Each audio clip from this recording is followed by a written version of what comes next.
Instructions. You are going to hear a number of different recordings, and you will have to answer questions on what you hear. There will be time for you to read the instructions and questions, and you will have a chance to check your work.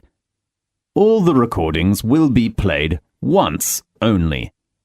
The test is in 4 sections.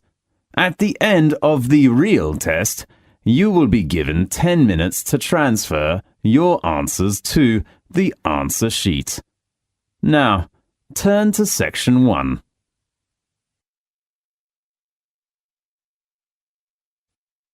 Section 1. You will hear a conversation about transport information, about London Heathrow Airport. First, you have some time to look at questions 1 to 4.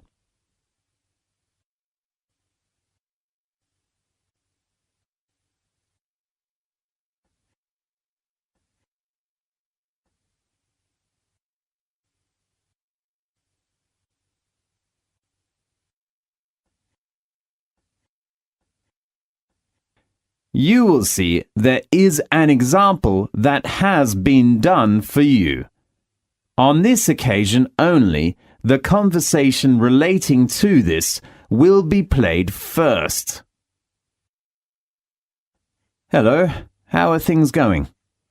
Not bad, but What's the trouble? I'm worried about my trip. Yeah, I remember you will go to Cambridge next week, is that right? Yes, but I'm not sure about the choice of transportation when I get off the flight. Don't you remember I'm from London? Oh, right.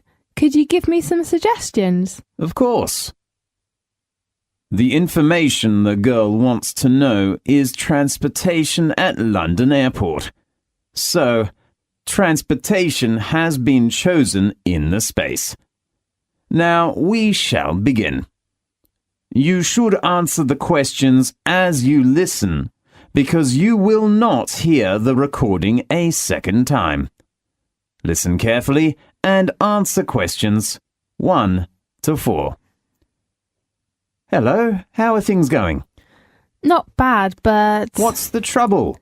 I'm worried about my trip. Yeah, I remember you will go to Cambridge next week, is that right? Yes, but I'm not sure about the choice of transportation when I get off the flight. Don't you remember that I'm from London? Oh, right. Could you give me some suggestions? Of course. I will arrive at London Heathrow Airport and then go to Cambridge. How about taking a taxi? It is the quickest and most comfortable way. Sure, I know, but it's too expensive. Right. What do you think of the underground? Darling, there is no underground to your destination from London, okay? Okay. Why don't you rent a private car? You mean hire a car at the airport? Yes. Is it very expensive? The cost depends on the type of car. Maybe it's a good choice. Oh, do I need my driving license? Of course. Don't you have a license? I lost my driving license the day before yesterday. I am so sorry. And I do not really want to drive myself after a long flight. Well, how about taking a coach from the airport? A coach? Yes. Do you know how much that costs? Usually the minimum fare is about £14. Single or return? Of course, it is a one-way ticket. And that's quite cheap. Yes. How about the number of passengers in the coach? Let me see, it is around 20 to 30. How long would it take to get to Cambridge by coach? I think it's about 3 hours. Really? That's too slow. Why does it need such a long time? Because it has many stops during the route. Oh no. And the last choice is the airport shuttle. Yes, tell me some more information about it.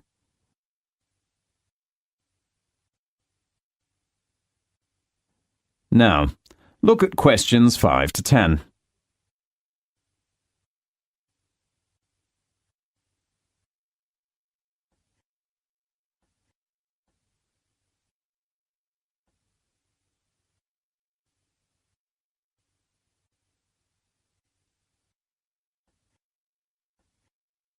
Now listen carefully and answer questions 5 to 10. I'm not very sure about it. It is better for you to get the information from airport clerks. Sure. Do you know the telephone number? Let me check. I think I saved it to my mobile phone. Yes, here it is. OK, I'll call it now.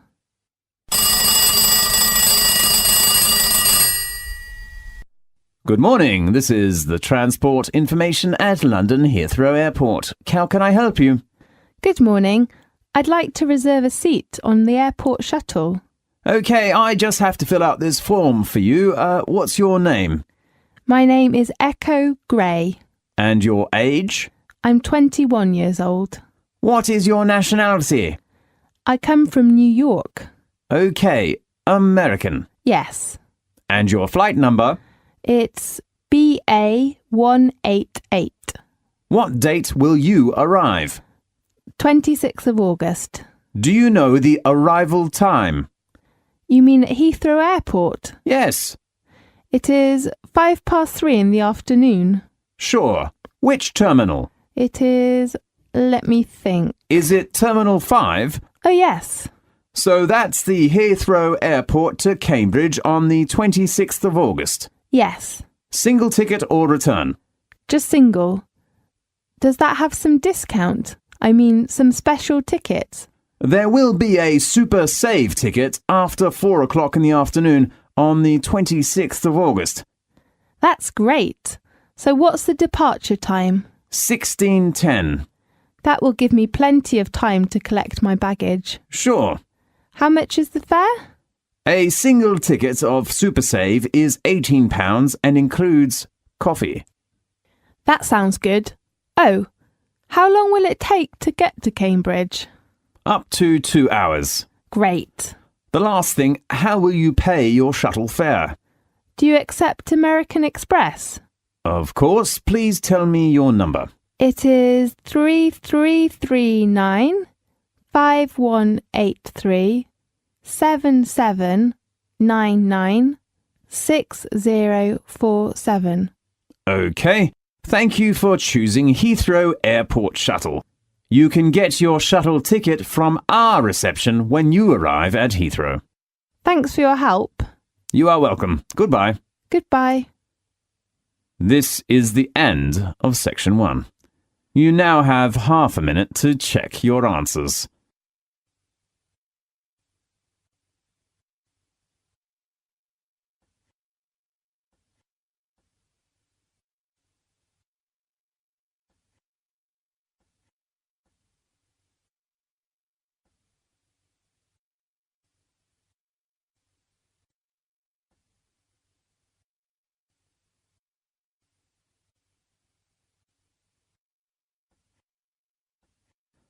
Now, turn to section 2.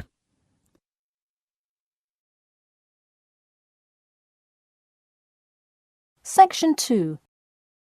You will hear a talk about the main points of interest and the improvements made in the area. First, you have some time to look at questions 11 to 15.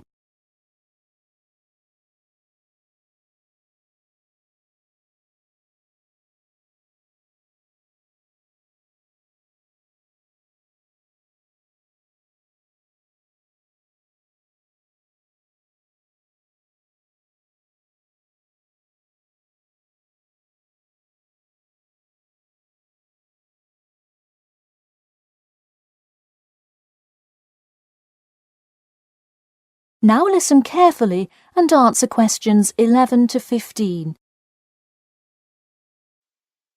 Thank you all for coming to our community meeting. As you know, we're excited to unveil our improvement plan as we look forward to the influx of tourists in the summer months. I'll start with a quick overview of the main points of interest in the area for anyone who may not quite know his or her way around yet, and then I'll get to the improvements made. First off is my favourite, the Science Museum, which is on the corner of St George Road. If you have not visited yet, I encourage you to go before the busy season. It is absolutely spectacular. There is even a flight simulator you can try out. Just west of the Science Museum is the National History Museum. It's a site not to be missed as well, with each floor devoted to a different era in our nation's history. There are special exhibits for children with interactive games and fun history lessons too. If you're looking for parking, it is available on the intersection of Queen Street and South King Street in the car park. Standard hourly and daily rates do apply. The best place for souvenirs is the shopping mall, though it gets extremely busy during peak times. You can get there from the Tube or the entrance on Timber Road, just south of Cornwell Road. This area has students everywhere, usually from the primary school across the street from the shopping mall. Classes often take field trips and engage in guided tours through the area. So that's the overview of the main sites, and hopefully by now I've given you a general idea of the area. Before you hear the rest of the talk, you have some time to look at questions 16 to 20.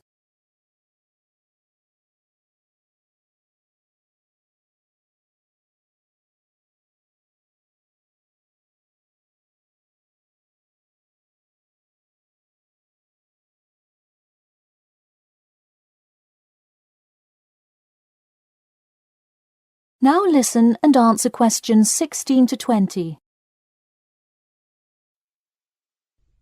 Now I'm going to outline the improvements we have made in our efforts to make the experience even better for each and every one of our visitors. You probably noticed when you first drove into the car park this morning that there is now additional signage to help avoid confusion. The directions were not entirely clear at first, so we have increased the number of one-way signs indicating the correct direction of traffic flow. Not far from there, in line with our mission of giving back to the community, we constructed a brand new playground for the primary school. It is really something to be excited for. The equipment is state-of-the-art and includes swings, a small climbing wall, and even an obstacle course. Now we'll head north and take a look at the Science Museum.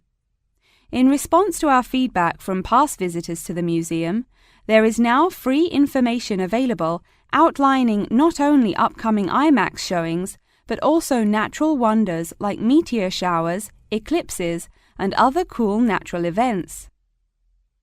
The Science Museum isn't the only museum improving the experience of its visitors. The National History Museum has added an entire new wing to its facility to accommodate the large crowds of people gathering to see the Civil War exhibit, Inventions Timeline exhibit, and other wonderful sections of the museum. The increase in space will definitely give a more calm, comfortable experience for visitors. And finally, remember when there was actually a line at the mall entrance from the tube station? It was terrible trying to get anywhere from the tube because foot traffic got so backed up sometimes. We have addressed that by adding another entry point into the mall from the other end of the platform to disperse the crowd. So those are the major improvements we have made. Clearly, having too many people that want to visit and enjoy what our community has to offer the public is a good problem to have, and I am confident that we have made the changes necessary to accommodate the growing interest in the area. As always, we welcome any questions, comments, or concerns about the new improvement plan. In a few minutes, I will open up the floor for questions, but you can also contact me or any other board member by email or through the city website. Thank you for coming, and I now encourage you to stay for the questions and answers panel occurring between now and 10:30. That is the end of section 2. You now have half a minute to check your answers.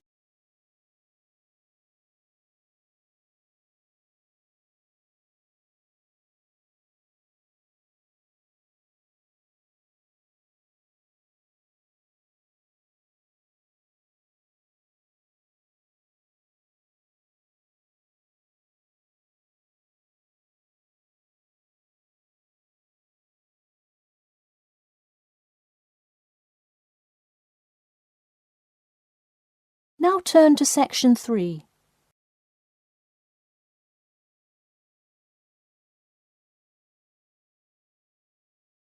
Section 3. You will hear a student called John talking to his classmate Danny about the details of his research project. First, you have some time to look at questions 21 to 26.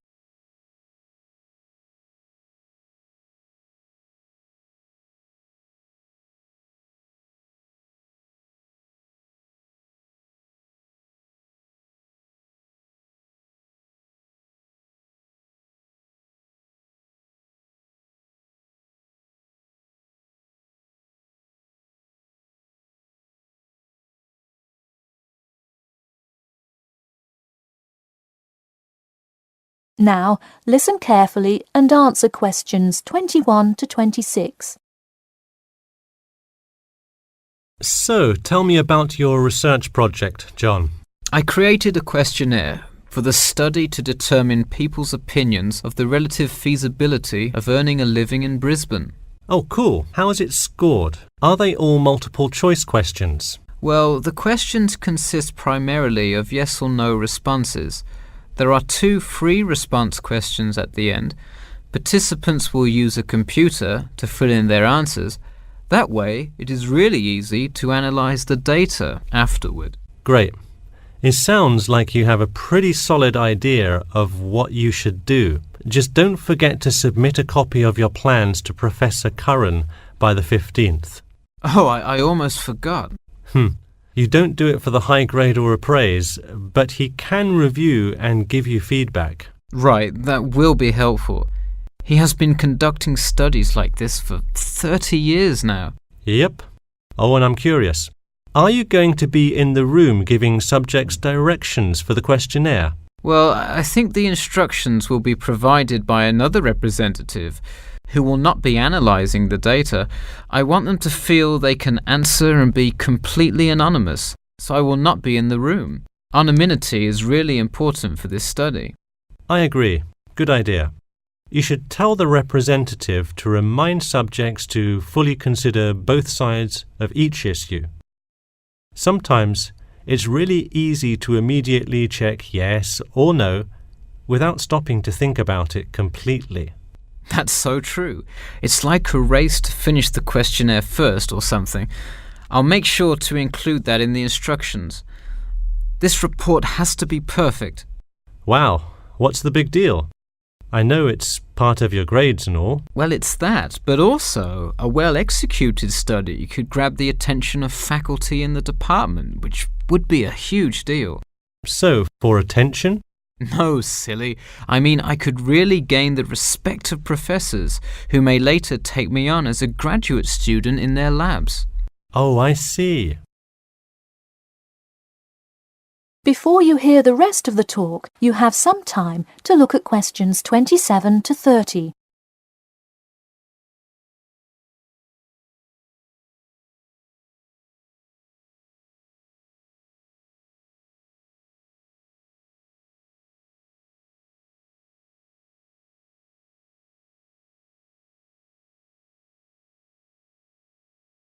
Now, listen carefully and answer questions 27 to 30. Let me take a look at the survey. Wow, this looks great. The map of the median income by region is a great tool. Where did you find it? Well, thanks. I read a lot of sources and just noticed this one in a small psychology journal called Modern Psychology. It's more helpful than the photo I added, but I think the photo is just so interesting. It was in the newspaper last year during that huge wage strike. It's great. Probably not necessary, but it looks great. I don't understand. What is WKRX's involvement here? Oh, the radio station agreed to sponsor the study if I play their station in the room. Wow, interesting. So you don't have to pay for any of this? Exactly. Nice. Where did you get that idea? Last month, at the Psychology Club Council meeting, someone talked about how easy it is to get sponsorship from local businesses, so I listened to their advice and called around. I'll have to remember that. Well, this all looks great. Good luck. That is the end of section 3. You now have half a minute to check your answers.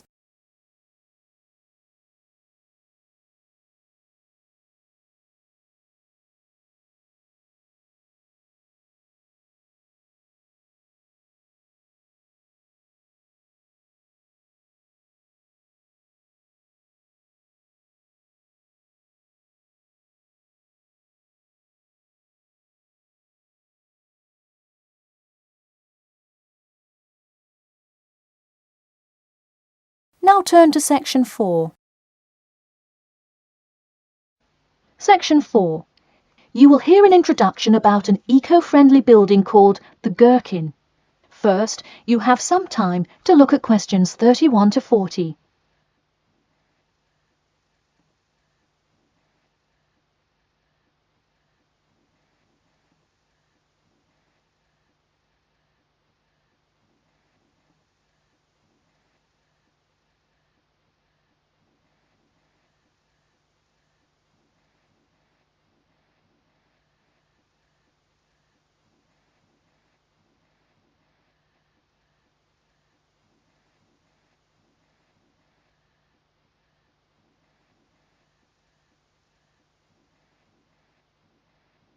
Now, listen carefully and answer questions 31 to 40. Today, I'd like to tell you about how UK architects are playing their part to address the issue of global warming.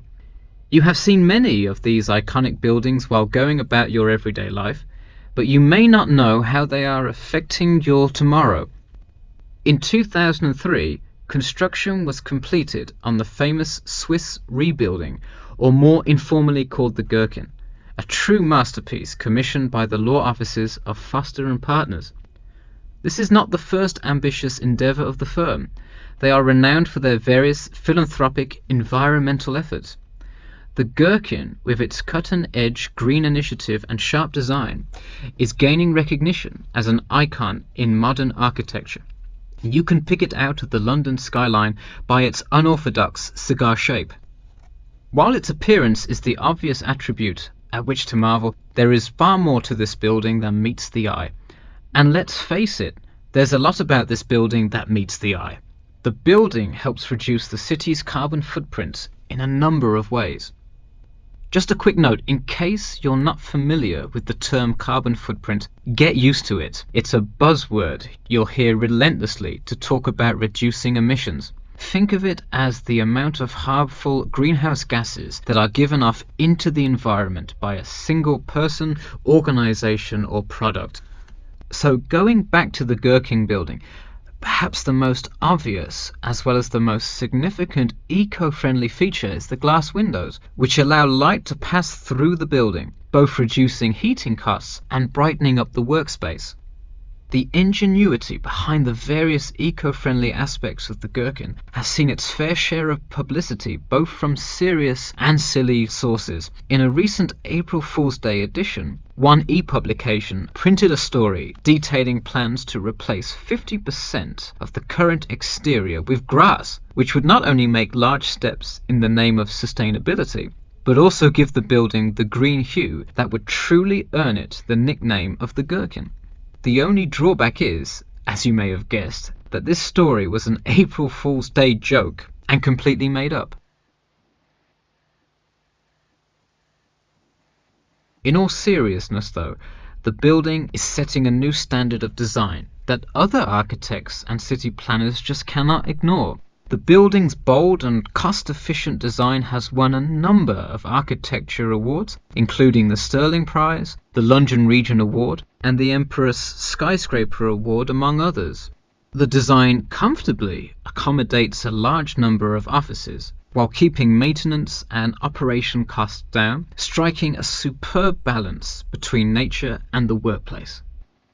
Nature is well and good, as long as the weather is nice outside. Given London's notoriously bad weather, the architects knew they must devise a quality temperature regulation system, and that they did. A special system designed to reduce the building's reliance on air conditioning was devised that cuts consumption in half compared to standard office buildings. There are atria that link each floor vertically to one another, forming spiraling spaces up the entire building. They serve not just as social common spaces, but also act as the building's lungs, distributing clean air from the opening panels in the facade through the entire building. The building isn't all business though. It has its fair share of fun as well. At the very top, a club room offers a picturesque entertainment spot for company functions, private parties, etc., with a breathtaking panoramic view of the city. The creation of such an innovative structure has many wondering what the future of urban planning and architecture may be. Well, if the other projects currently commissioned by Foster and Partners are any indication, the entire city constructed with similarly eco-friendly buildings is not far in the distance. The Masdar City development aims to create a desert city that produces zero waste and removes as much carbon dioxide from the atmosphere as it puts in, a huge feat in protecting our Earth. The Gherkin is a truly impressive feat, yet it is not the only one worth noting.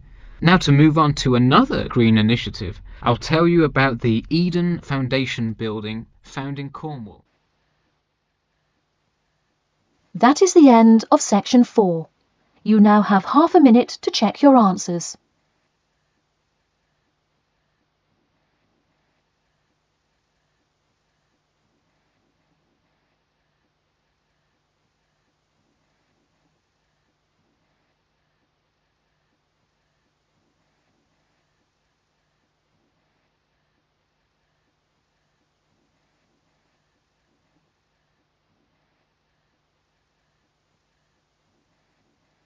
That is the end of the listening test.